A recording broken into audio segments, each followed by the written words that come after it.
పరిశుద్ధమైన యేసు ప్రభు నిరంతరము స్తోత్రమైన దేవా, ఘనమైన శక్తి గల శ్రేష్టమైన సర్వోన్నతమైన నామములో సర్వాధికారి గల నామములో తండ్రి నాయకుడు కనికరమైన జాతి రాష్ట్రించి విదేశంలో విద్య రాజ్యంలో దాసులో మరి ఆశ్రయిస్తున్నాను ప్రభువా.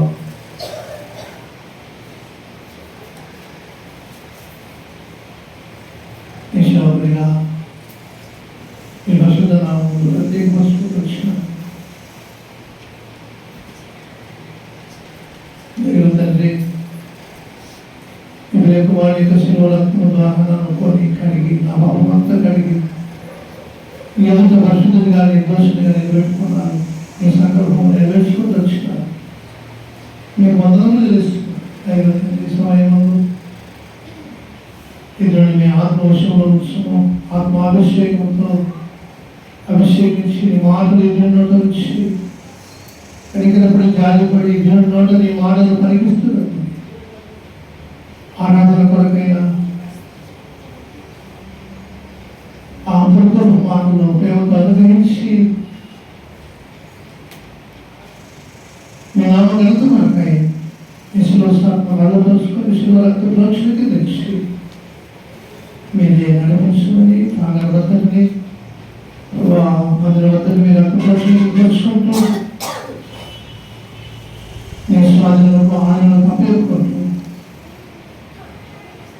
సశుభుడు ప్రవృత్తాలు నా ప్రేక్షకులు నిర్ణయకుడు యేసు సర్వాధికారి నామములో సాగిపడి నమస్కరిస్తూ శుద్ధిస్తూ ప్రార్థిస్తూ వేడుకుంటూ వారి మార్గదర్శక ప్రవచండి. ఆమేన్.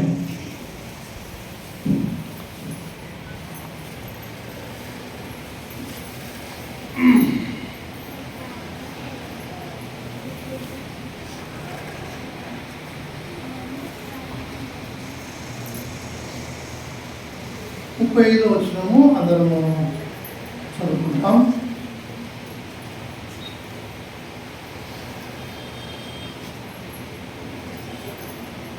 అందరం చూద్దాం. 35 చదవండి.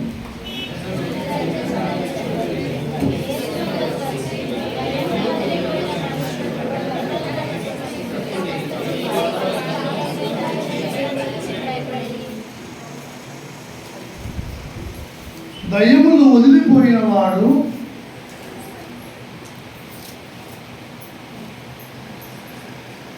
ఆ మనుషుడు బట్టలు కట్టుకొని స్వస్థ చిత్తుడై యేసు పాదముల యొద్ద కూర్చుండుతా చూసి జనులు భయాక్రాంతులైనది.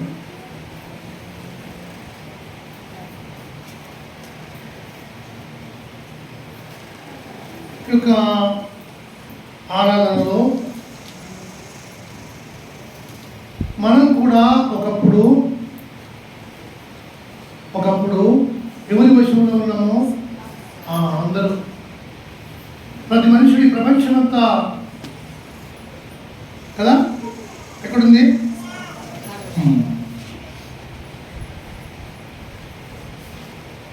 యేసు ప్రభు ఈ యొక్క లూకా సువార్తలోనే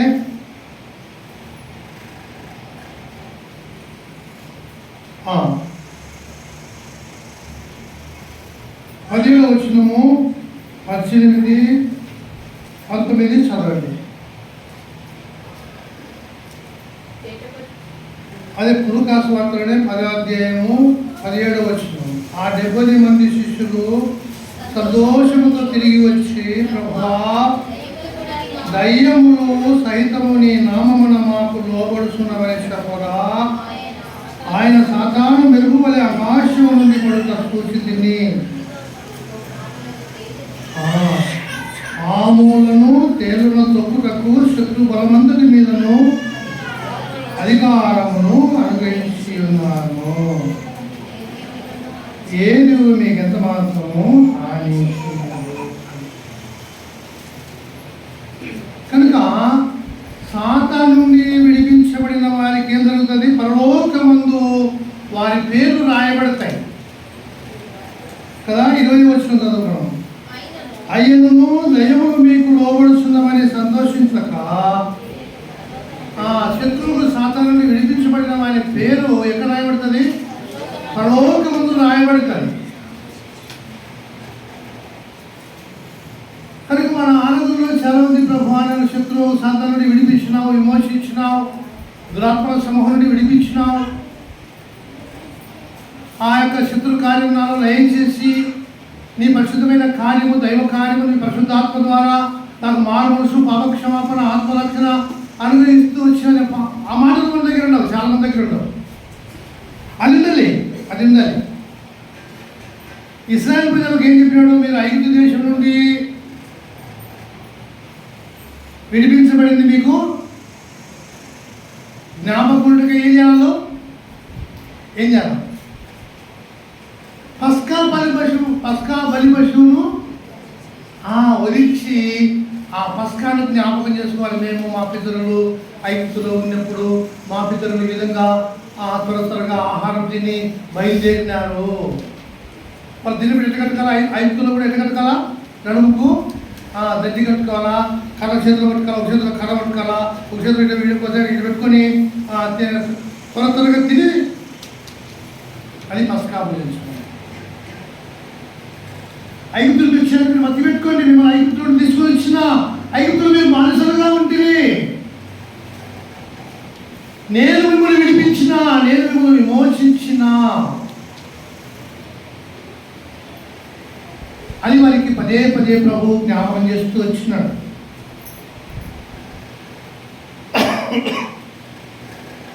వారు ఆ సత్యం మర్చిపోయి మేమే రాజులము, మేమే వాళ్ళమని ఆ దేవుని రాజు కాకుండా ఒక రాజు చేయి. అటు వద్దులే, నువ్వు కనపడవు కదా, వద్దులే, ఒక రాజు చేయి, మాకు ఒక రాజు చేయి.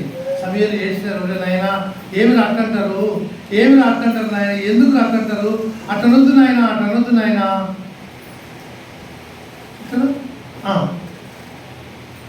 ఇన్నరాదు, వినలే.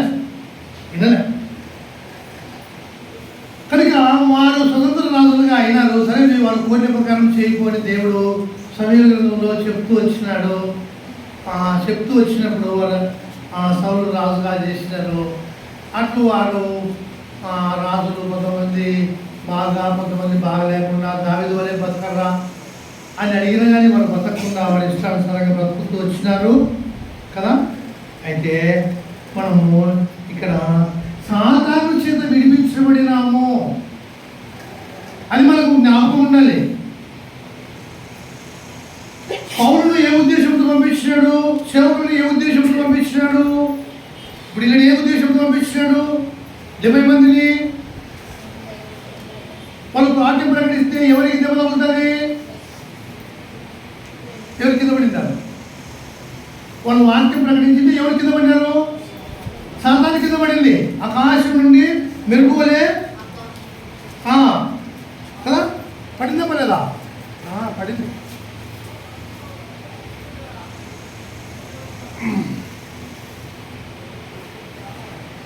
కనుక నీ సాక్ష్యము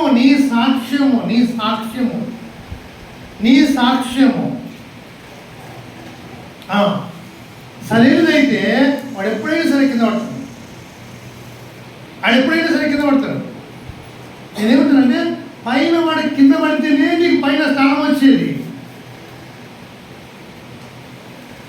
వాడు ఆకాశం నుండి కింద పడితేనే నీకు పైన దురాత్మను కొడితేనే నీకు పైకి స్థానంలో పోయేది. మనము ఒకడు ప్రభువు నమ్ముకున్నామంటే ఆయన ఒకడు ఓడిపోతుంటాడు. మనం ప్రభువు నమ్ముకున్నామంటే ఒకడు ఓడిపోతా ఉంటాడు. ఆకాశము తిరుగాడు దురాత్మల సమూహము. మన పితరులు కూడా ఏం చేశారు? మన యొక్క ఇజ్రాయెల్ జనాంగము, మన పితరులు ఏం చేసినారు? వారు కూడా దేవుని మర్చిపోయి, ఆ సిద్ధాంతమును మర్చిపోయి ఏం చేసినారు? అపొస్తలుల కార్యములు 7వ అధ్యాయంలో స్టెఫెన్ చెప్పినాడు, పోయిన ఆయన మనం అంతా కులం రాయన, మీరేందో అనుకుంటున్నారు? ఆ వాక్యాన్ని తిరస్కరించి ఆయనకు లోబడక ఇట్లా చేసినారా?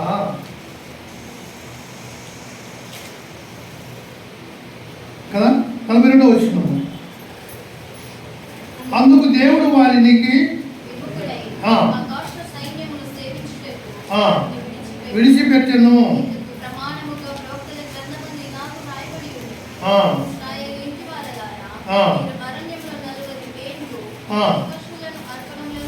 నాకు అనిపించిందిగా కనుక మా మధ్య ఉన్న దేవుని మమ్మల్ని విడిపించిన దేవుడు మతిలేడు. ఈ యొక్క మెలేకు దేవత కదా, రొంపాయిల దేవత వారికి ఎన్నివి నక్షత్రాలు ఎక్కడున్నాయి? ఆకాశ సైన్యం అన్నమాట. దాన్ని సేవిస్తూ వచ్చినారు.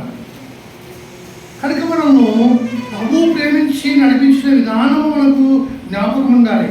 26వ అధ్యాయంలో పౌలు అంటాడు కదా,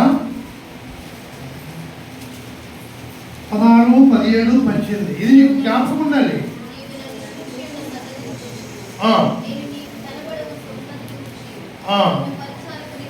సాక్షినిగాను నియమించుటకై కనబడి ఉన్నాను. నిలువుము, నేను ఈ ప్రజల వలన అన్యజనుల వలన హాని కలగకుండా నిన్ను కాపాడను. వారు చీకట్లో ఉన్నారు, వెలుగులోనికి తీసుకురా. సాతాను యొక్క అధికారం కింద ఉన్నారు, వారి దేవుని యొక్క అధికారం కింద తీసుకురా. వెళ్ళి వాక్యం ప్రకటించు, ఈ సత్యము నేర్పించు. కనుక సాతాను యొక్క అధికారం నుంచి దేవుని వైపు మళ్లించు. నన్ను విశ్వాసము ద్వారా పాప క్షమాపణను పరిశుద్ధపరచబడిన స్వాస్థ్యం పొందుటకాయ వారి కన్నులు తెలుసుటకాయ నేను పంపుతున్నాను. అందుకు సేవకుడు వచ్చేది. కనుక అది దేవుని యొక్క కార్యం, అది దేవుని సేవకుల యొక్క కార్యము, అది దేవుడు నియమించిన సేవకుని యొక్క కార్యం. అది దేవుడు కోరుకున్న, దేవుడు ఏర్పరుచుకున్న సాధన యొక్క కార్యం. అది కనుక నువ్వు ఎక్కడో ఉన్నావు అంటే సాతాను యొక్క బంధకాల్లో ఉన్నావు. మనం ఎఫెసీ రాసిన పత్రికలో ఈ మాట చాలాసార్లు చదివినాము. మరి చదువుదాం. ఎందుకంటే ఈ యొక్క సేనాదైవులు వచ్చిన వాడు స్వస్థ చిత్తుడై, మాట జ్ఞాపకం పెట్టుకోవాలి. స్వస్థ చిత్తుడై చెప్పండి అందరూ, మీరు చెప్పరా? చెప్పండి. స్వస్థ చిత్తుడై అందరూ చెప్పండి. స్వస్థ చిత్తుడు, లోపల చిత్తములో కూడా స్వస్థత వచ్చింది. అక్కడ లోపల చిత్తం ఉంటుంది, అది అది అక్కడ కలిగింది స్వస్థత. ఎఫెసీయులకు రాసిన పత్రిక 2వ అధ్యాయంలో 2వ వచనంలో, మీరు వాటిని చేయొచ్చు. దేనిని చేయొచ్చు? పాపము చేయొచ్చు, దేవునికి విరోధమైన పనులు చేయొచ్చు, వాయుమండల సంబంధమైన అధిపతిని అనగా మనం కూడా మునుపు ఎవరము? అవిధేయులమే, అజ్ఞానులమే, దేవునికి విరోధమైన మనసు గలవారమే. దేవునికి విరోధమైన మనసు గలవారమే. ప్రేరేపించే శక్తి ఏంటిది? సాతానే. ప్రేరేపించే శక్తి దేనికి? దానికే ఉంది. ఆ శక్తికి లోబడి దైవోగ్రతకు పాత్రలు అవుతూ వచ్చిన వారము, దైవోగ్రతకు పాత్రలు అవుతూ వచ్చిన వారము. ఈ ప్రపంచ ధర్మము చొప్పున మునుపు నడుచుకొనుచు వారితో కలిసి మనమందరము శరీరం యొక్కయు మనసు యొక్కయు కోరికలను ఇచ్చను నెరవేర్చుకొనుచు మన శరీర ఆశను అనుసరించి మునుపు ప్రవర్తించు కడమ వారి వలె స్వభావ సిద్ధముగా దైవోగ్రతకు పాత్రలమై ఇంటిని. దేవుని ఉగ్రతకు పాత్రలుగా చేసేది సాతాను, ఆకాశమంతులు గాడు, ఆత్మ సమూహములు ప్రేరేపించేది ఏంటంటే నువ్వు నశించి నరకానికి పోవాలనే, దేవుని ఉగ్రతకు నువ్వు పాత్రుడు కావాలనేది ప్రేరేపిస్తూ ఉంటుంది. అప్పుడే వద్దులే ఇంటికి పిల్లలు, అప్పుడే చిన్నపిల్లలకు బాప్తిస్తారు. ఎందుకు అప్పుడే? అప్పుడేంటికి ఇవేమి సాధన చేసే పనులు. కనుక అట్టు ప్రభు యొక్క పరిశుద్ధమైన ప్రజలు కాకుండా క్రీస్తు యొక్క రక్తమును వాడకుండా కొంతమంది బతుకుతూ ఉంటారు. ప్రార్థన చేస్తారు, దీర్ఘమైన ప్రార్థన చేస్తారు, ప్రభు యొక్క రక్తం వాడుకోరు. వారి హృదయంలో ప్రభు యొక్క రక్తం వాడుకోరు. వారంలో ఒక్కసారి కూడా వాడుకోరు. ఒక్కసారి కూడా ఆ రక్తాన్ని వారంలో వాడుకోరు. వాళ్ళు కూడా ప్రార్థన చేస్తారు, వల్ల ప్రార్థన చేస్తూనే ఉంటారు. ఆ రక్తం తాకనీయరు. మునుపు దూరస్తులైన మీరు ఇప్పుడు క్రీస్తు యేసునందు క్రీస్తు రక్తమున్న సమీపస్థము. ఆ రక్తము లేకుండా ఏ దినములు సమీపస్థులు కాలేవు. నిన్న కడుక్కునే పొద్దున కాడికి వస్తే అక్కడ పొద్దున కడుక్కున్నారా ఆయన? ఆ రక్తం నీకు జీవులకు సిద్ధించిందే, అది నిత్య నిబంధన సంబంధమైన రక్తమైనా దాంట్లో కడుక్కురా బిడ్డ, కడుక్కునైనా నకాడికి రాండి, నకాడికి రా. రక్తం కాకుండా ఎట్లొచ్చు నకాడికి? కనుక వివిధ వల్ల యేసుక్రీస్తు నామం పేరుత దేవునికి గ్రంథం చెప్పేందంటే మనం కూడా ఒకప్పుడు వాటి ప్రేరేపణ కింద ఉండి దైవోగ్రతకు పాత్రమైనాము. ఈ యొక్క సేనా దైవులు వంటి వాడిని స్వశక్తునిగా చేసినాడు. అంటే ప్రభు యొక్క ఉద్దేశం ఏంటంటే, ప్రభు యొక్క ఈ లోకంలో జన్మించిన ఉద్దేశమేమి? ఆదిలో మానవుడు దేవునికి దూరస్తుడైనాడు. ఆది మానవుడే, ఆది తల్లిదండ్రులే కదా, దేవునికి దూరస్తులై వెలుపలికి వెళ్ళగొట్టబడినారు. దేవుని సన్నిధిలో నుండి ఏమైనారు? వెళ్ళగొట్టబడింది, వెలివేయబడింది. తిరిగి వెలివేయబడిన ఆ దూరస్తుడైన మానవుని తెచ్చుటకే వచ్చినాడు. ఆ దినం మాట్లాడిన మాట ఏంటి? అది కూడా చదువు. ఈరోజు చదివింది కాదని ఆ రోజే చెప్పినాడు దేవుడు. నీ సంతానమునకును స్త్రీ సంతానమునకును అప్పుడే చెప్పినాడు, ఇప్పుడు కాదు. నువ్వు ఇప్పుడు ఇంకా గ్రహించలే. ఇప్పుడు నేను దేవుని సంతానమైనా నాకు సంతానానికి ఎప్పటికీ విరోధం ఉంటుంది. వాడు మమ్మల్ని మెడలు పట్టుకుంటాడు, మేము వాని తల మీద నొక్కాల. చదవమా? నీకును స్త్రీకిని నీ సంతానమునకు వైరము కలుగును, అది నేను తల మీద కొట్టును. ఇద్దరికి పోరాటం. ముందుకు సాగకూడదు, దేవుడితో నడసకూడదని కాలు పట్టుకునేది ఈడుతుంది కిందికి.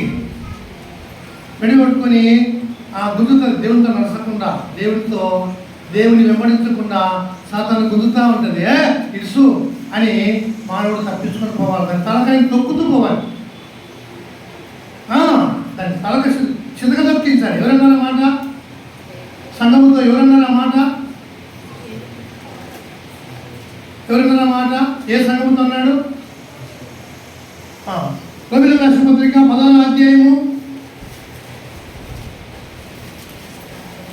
20వ వచనం. సమాధానకర్తయగు దేవుడు సాతానును మీ కాళ్ళ కింద శీఘ్రముగా స్థితిగా దొక్కించును. వాళ్ళు కావాలి దేవునికి, వాళ్ళు కావాలి. కనుక ప్రభువైన యేసుక్రీస్తు నామమందు వైరం ఆయనకి మనకు వైరం. అటువంటి శక్తుల నుండి, ఆ దృష్టి నుండి దేవుడు మనల్ని విడిపించినాడు, విమోచించినాడు.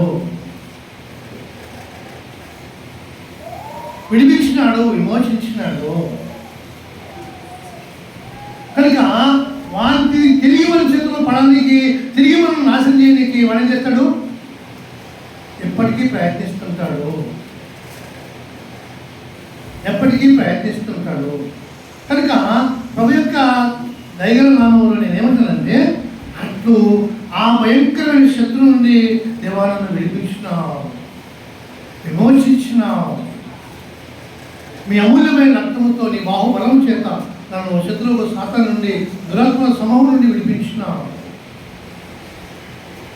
అందుకు నేను స్తుతిస్తున్నాను, ఆరాధిస్తున్నాను.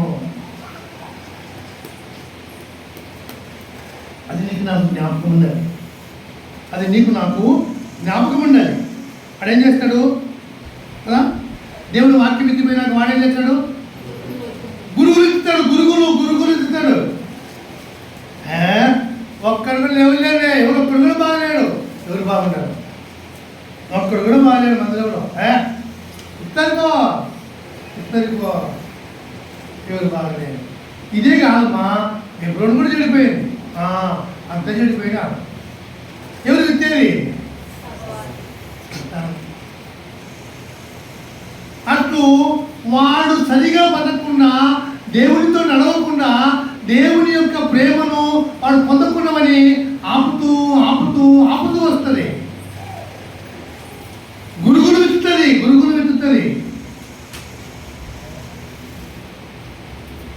కనుక ప్రేమగల దేవుడు, ప్రేమగల రక్షకుడు వాక్యం ఇస్తాడు. ఈ సేన దైవుడు వాడు తను తాను గాయపరుచుకునేవాడు. ఏం చేసుకునేవాడు? తను తాను గాయపరుచుకునేవాడు.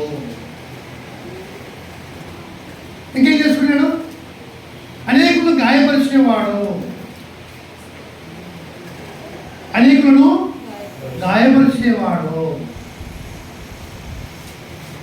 ఇంకేంటున్నాడు?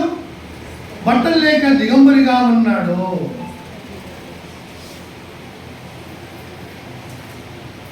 మన ప్రభు ఇచ్చిన బట్టలు ఎంతమంది కట్టుకొని వచ్చినారు ఇక్కడికి? మన ప్రభు ఇచ్చిన రక్షణ వస్త్రము, నీతి వస్త్రము, శుద్ధి వస్త్రము, ఆనంద వస్త్రములు ఎంతమంది కలిగి మనం ఇక్కడికి వచ్చినాం? ఎంతమంది వాటి కొరకై ప్రార్థన చేసుకొని వచ్చింటాం?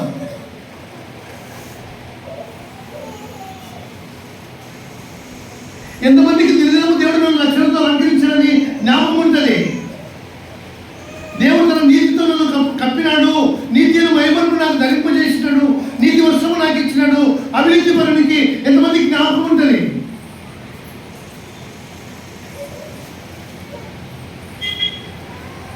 కనుక దేవుడు అంటే మన ఏమంటారంటే, ఇప్పుడే కాదు ఉనుకో అసలు వస్త్రం లేకుండా ఆ భయంకరమైన జీవితం అండి. బట్టలు కట్టుకునేవంతే కానీ ఆ బతుకు అది ఆత్మ సంబంధమైన ఆ యొక్క బట్టలు లేని వాడము, రక్షణ లేని వాడము, దిగంబరుడు. మనుషులు ఏదనంటే ఒక మాట అంటే 4 మాటలు అంటాం. ఎందుకంటే యాడ సిగ్గుపోతుందో వాళ్ళంటే వాళ్ళు గొప్ప అవుతారు, అనకపోతే నేను తక్కువ అవుతాను, నేను పనికిమాలను అవుతాను. అన్నెందుకు ఎన్నంటాము మనకే లెక్క ఉండదు. ఒకటి కొడితే 4 కొడతాం. కనుక వివిధ వల్ల జీవుల దేవుని నామంలో మనం కూడా అటువంటి వారమే. ఆ సేనాదైవులు బట్టి వానికి ఆ నేనైతే వారికంటే ఘోరమేమో అనుకుంటా, చాలాసార్లు అదే అనుకుంటా. అందుకే నా దేవుడు నన్ను కూడా నా సొంత ఊరికే పంపినాడు. సేవ కూడా అక్కడే ఉన్నాను.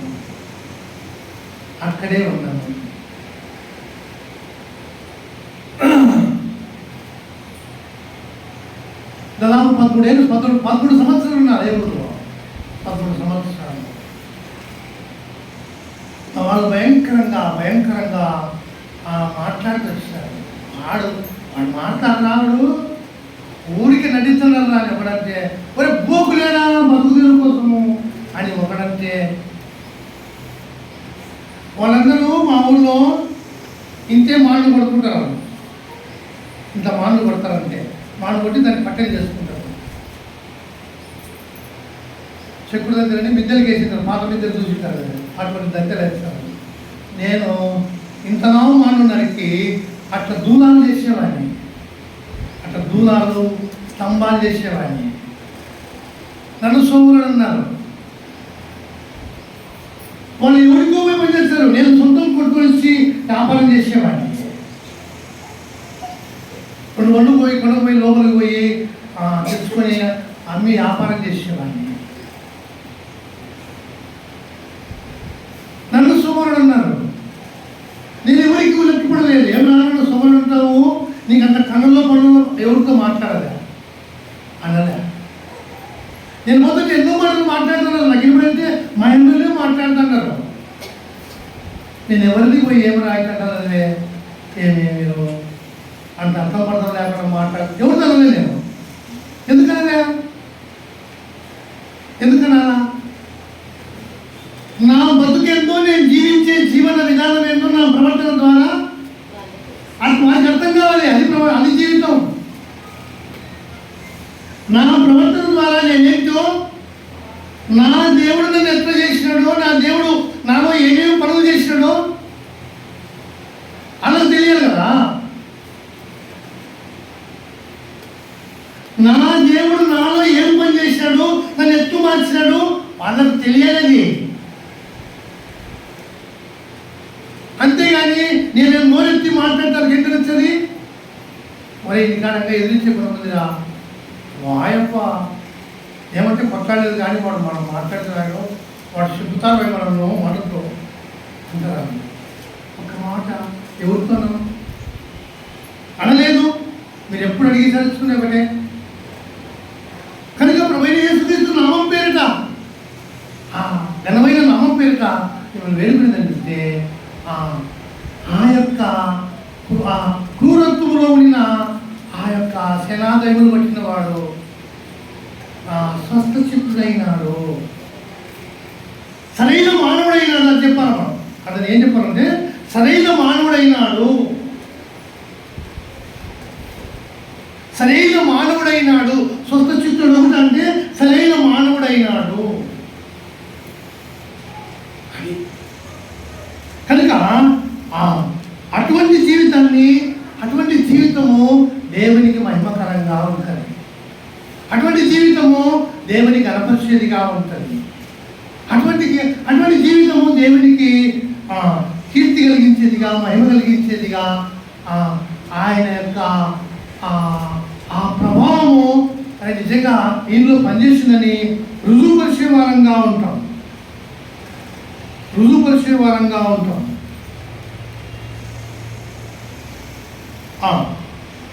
కనుక మనుషుడు బట్టలు కట్టుకొని స్వతశక్తులై యేసు పాదముల యొక్క కూర్చుండేనో. మనం ఎంతమంది యేసు పాదం దగ్గర కూర్చుంటాం?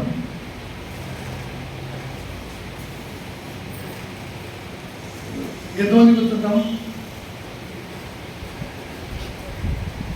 అవి ఉంటే కదా మేము చూస్తే కదా మేము పెట్టుకునే కదా. యేసు పాదముల యొక్క కూర్చుంటా. ఎవరెవరు కూర్చున్నారు? యేసు పాదముల దగ్గర కదా. మరి కూడా కూర్చున్నది. ఎందుకు కూర్చున్నది?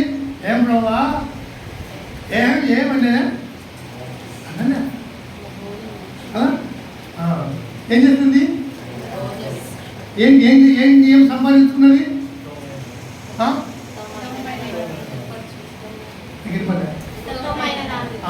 ఉత్తమమైనది. ఆయన పాదముల మీద కూర్చొని వినుట. కనుక ఇతడు కూడా పాదముల దగ్గర కూర్చున్నాడు. నేనొచ్చా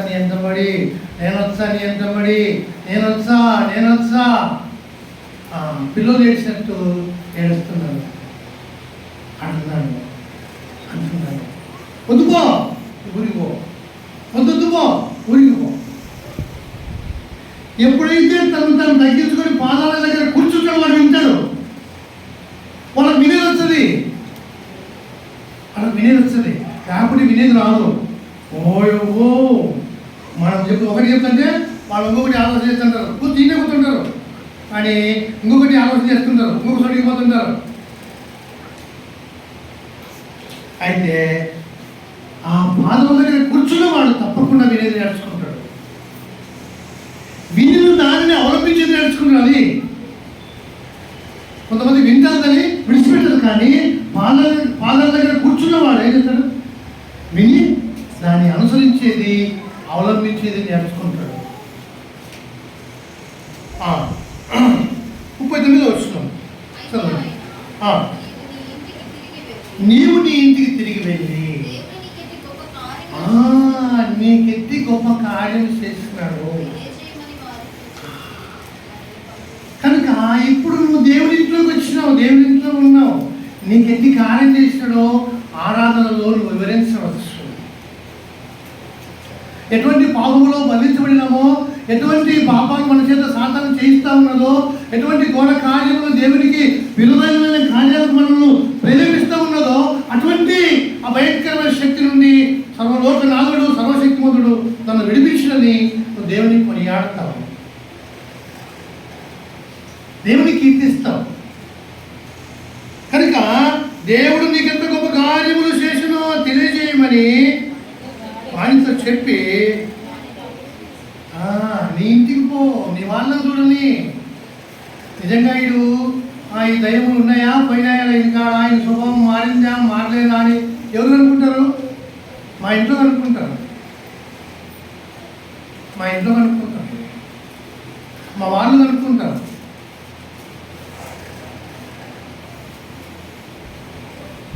ఇక్కడ నీ ఇంటి వాళ్ళు కనబడాలి, నీలో దేవుడు చేసిన కార్యము నీ ఇంట్లో నీ కొడుకు కనబడాలి, నీ బిడ్డకు కనబడాలి, నీ భార్యకు కనబడాలి, నీ భర్తకు కనబడాలి, నీ చుట్టూ నీ యొక్క బంధువర్గంలో కనబడాలి, నీ బంధువర్గంలో కనబడాలి నువ్వు మారినావని. అప్పుడు నీ దేవునికి ఏం కలుగుతుంది? మహిమ కలుగుతుంది. అది దేవుడు చేసే గొప్ప కార్యము. కనుక వాడు వెళ్ళి యేసు తనకెంత కార్యములు ఎంత గొప్ప కార్యములు చేసినో అంతటా ప్రకటించెను.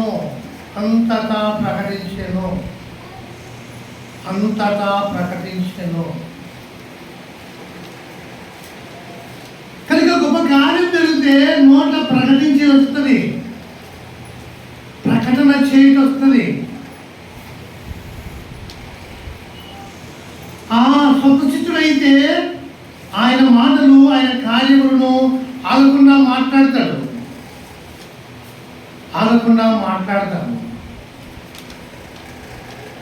కనుక ప్రభువైన యేసుక్రీస్తు సర్వాధికార నామములో స్వస్థచిత్తుడగుట. అదే పౌలయ్య అంటాడు. ఎక్కడంటే ఎఫెసీయులకు రాసిన పత్రికలో 4వ అధ్యాయంలో మీ చిత్త వృత్తి యందు నూతన పరచబడిన వారై.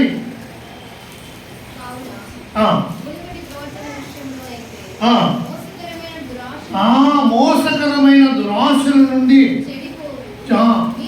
నీ ప్రాచీన స్వభావమును వదులుకొని. నేను ఒక సొక్కేసుకొని వచ్చినా వదిలేదని ఇప్పుడు మనం వేరే సొక్కేస్తుంది. నిన్న బండి వేసుకున్నా ఇప్పుడు విడిచిపెట్టిందని. ఎందుకు? చెమట వాసన వస్తుంది. వదులుకోవాలని ప్రాచీన స్వభావమును వదులుకొని నీ చిత్త వృత్తి యందు నూతన పరచబడిన వారై నా నీతియు యథార్థమైన భక్తి గల వారై దేవుని పోలికగా సృజించబడిన నవీన స్వభావమును అది ధరించుకోవడం అంటే చూసాక నేను ఇప్పుడు నల్ల సొక్క వేసుకున్నా తెల్ల సొక్క వేసుకున్నా, గుండెలు నల్లవి పెట్టానా తెల్లవి పెట్టానా కనబడుతుందా? కనబడలేదు. మా జోబులో తెల్లది వేరంగా పచ్చది వేరంగా కనబడుతుంది. ధరించుకుని ఏదైనా కనబడుతుంది. కనుక నేను నా చిత్త వృత్తి యందు నూతన పరచబడితే నవీన స్వభావం నాకేమవుతుంది? అది కనబడుతుంది ఇతరులకు. నాలో మునుపు ఉన్న పాత స్వభావం పోయి నవీన స్వభావము చూసే వారికి కనబడుతుంది. నాకు ఎవరికైనా విరోధం కలిగినా వ్యతిరేక భావం ఏర్పడినా వాడు నన్ను దూషించినా నేను దూషించలేను. నాలో నవీన స్వభావము వాడికి కనబడుతుంది. అరే వాడు ఏంటిరా ఎంత మాట్లాడి నోరెత్తున్నాడు, ఏంటది ఏంటాడు, ఒక మాట కూడా ఎందుకు చెప్పడు, ఏంటి ఒక మాట కూడా రాడు మాట్లాడు. ఆ భయం ఒక్కడికి ఒక మాట కూడా అన్నారు 5 మాటలనే. కానీ నవీన స్వభావం ప్రాచీన స్వభావం ఏమి? నువ్వంటే నేను ఊరుకుంటున్నా, నువ్వు అన్నాక శిక్షుతా ఎవరుకుంటున్నావో నాకంతా తెలియదేమో. మొన్న ఒక ఆయన అంటున్నాడు, నేను బైబిల్ పక్కన పెడితేనా నాశనం అయిపోతావు. ఏం చేస్తావు? ఏం చేస్తావా? నాశనం అయిపోతావు. వాక్యం తప్పించి ఈ విధంగా ప్రవర్తించే నశించిపోతావు. కాబట్టి ఈ నవీన స్వభావము ధరించుకొనుట ఇదే ఈ సేనాదయములు పట్టిన వాళ్ళు జరిగిన కార్యం. ఎవరే కానీ వాడు ప్రకటించండి ఏం అనలేకపోయినా ఆ ఊళ్ళో ఆ చూసిన అందరూ వాడి బతుకంత మునుపు బతికిన బతుకు చూసినారు. ఇప్పుడు బతికే బతుకు వాడు మాట్లాడే మాటలు వింటున్నారు. మరి ఎవరు ఏమనలేకపోయినారు. అది నీ జీవితంలో అది కనపడాలి. యేసు ప్రభువు నీకు ఎంత గొప్ప కార్యం చేసినాడో అది దేవుడితో చెప్పు, ఈ సభలో చెప్పు, దేవుని సంఘంలో చెప్పు. కనుక ఆయన నేను దోషినిగా పరిశుద్ధునిగా చేస్తాను. పాపిష్టి జనములో ఉన్న నిన్ను తీసుకొని పరిశుద్ధ జనములో చేసుకున్నాడు. ఎన్నికలేని నిన్ను ఏం చేస్తున్నాడు? రాజులైన యాజక వంశములోనికి తెచ్చుకున్నాడు. చీకట్లో నిన్ను ఆశ్చర్యకరమైన వెలుగులోనికి తెచ్చుకున్నాడు. నువ్వెవరో నీకు దిక్కు లేదు, నీకు తెచ్చుకున్నాడు. తన స్వకీయ సంపాద్యముగా చేసుకున్నాడు. ఈ గొప్ప కార్యము నీకు జ్ఞాపకున్నా కనుక వీటిని జ్ఞాపకం చేసుకొని దేవునిని ఆరాధించాలి. స్వస్థ చిత్తుడైనాడు. చిత్తవృత్తి ఎందు నూతన పరచబడినాడు. చిత్తం మారిపోయింది. చాలా మంది స్వచిత్తం ఉంటుంది.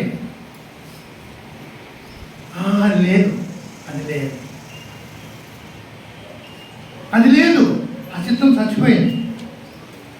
స్వస్థచిత్తుడైనాడు. కనుక చాలామందికి స్వస్థచిత్తుడు కాలేరు, ఆడదాకా పోరు.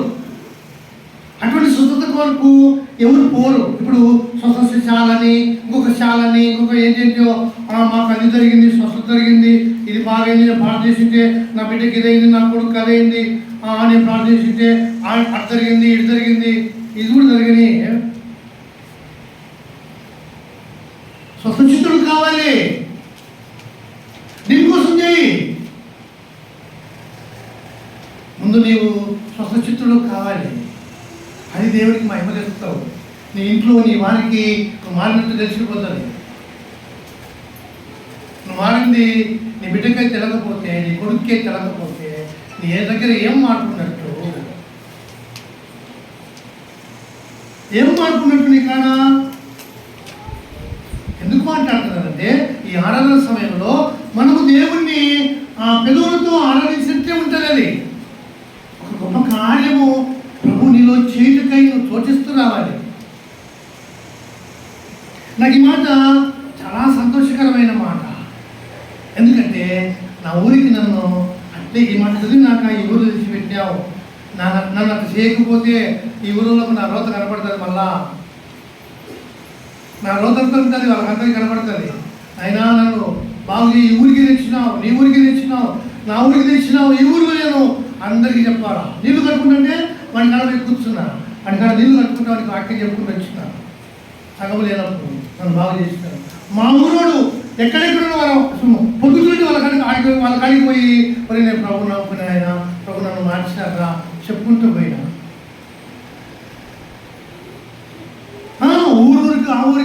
ఆ ఊరికి వెళ్ళి దేవుడు నన్ను మార్చినాడు. నేను ఇంతకుముందు నన్ను బాధపరిచిన, ఇంతకుముందు నన్ను కొట్టినా, అయ్యా ఇంతకుముందు నన్ను బాధ పెట్టినా, నన్ను క్షమించండి. ఇంటింటికాడికి తిరిగినా, ఇంటింటికాడికి వందనాలు పెట్టుకుంటా, ఆ డగ్గి కొట్టుకుంటా, పాట పాడుకుంటా, ఆ వందనాలు పెట్టుకొని వాళ్ళు తిరుగుతుంది. దేవుడు చిత్రంగా చూసినారు. ఏమి ఆయనకి మెంటల్ ఏమి రాలేదు కదా అని చూసినారు. చూసినాక మనకి మెంటల్ ఏమి లేదురా భూ కోసము అని మళ్ళీ ఒక మాట ఎత్తినారు. చూసినారు. అందరూ తిరిగిన ఇంటింటికి తిరిగి రాండి, చర్చిలోకి రండి, మా రాండమ్మ నన్ను క్షమించండి, కొనుక్కు నేను బాధ పెట్టా, అయ్యా అటు చెప్పుకుంటే తిరిగి నేను ఊరికి కాదు. అందుకే నేను చాలాసార్లు ఈ మాట ధైర్యంగా ఎక్కడైనా చెప్తుంటా. దేవుడు నాలో చేసిన ఒక అద్భుతము అనే మాట నేను వాడుతూ ఉంటాను. ఎవరికి నచ్చినా నచ్చకపోయినా ఈ మాట నేను మాట్లాడుతూ ఉంటాను. ఎందుకంటే నాలో జరిగిన కార్యం అది.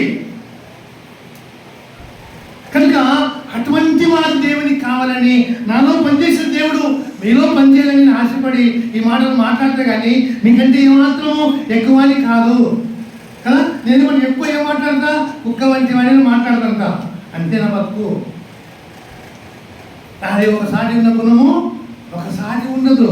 అటువంటి వాడిని దేవుడు మార్చినాడు అనే మాటలు మీతో చాలాసార్లు చెప్తుంటాను. ఆ ఊరి వారి ఎదుట దేవుడు నన్ను నిలబెట్టుకుంటూ వచ్చినాడు. ఆ మహిమగల మహారాజు కార్యము సాటించుటకై చెప్పుకుంటూ వచ్చినాడు. కనుక ప్రభువైన యేసుక్రీస్తు నామమందు మందిరం లేనప్పుడు ఆ ఇంటి మీదనే మైకు పెట్టుకొని మైకులో నుంచి పెద్ద సౌండ్ పెట్టి చెప్పుకుంటూ వచ్చిన వాక్యాలు ఆగలేదు. మైక్ ఎత్తుకొని పోయి ఆ ఊళ్ళో చుట్టూ ఎత్తుకొని పోయి సైకిల్ పెట్టుకొని పోయే చెప్పి మళ్ళీ పెట్టుకొని మళ్ళీ వస్తూ వచ్చినాను, ఆగలేదు. కనుక ప్రభువైన యేసుక్రీస్తు నామం పేరిట, శక్తిగల నామం పేరిట నేనేమంటానంటే, మనము అట్లు దేవుడు నాకెంత కార్యం చేసినాడో, నన్ను ఎంతో మార్చినాడో అది ఇక్కడ చెప్పాలి. మనం ఇప్పుడు ఎక్కడికి వచ్చినాము? దేవుని ఇంటికి వచ్చినాం.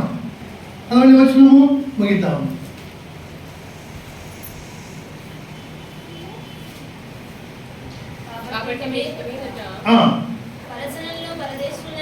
Very good.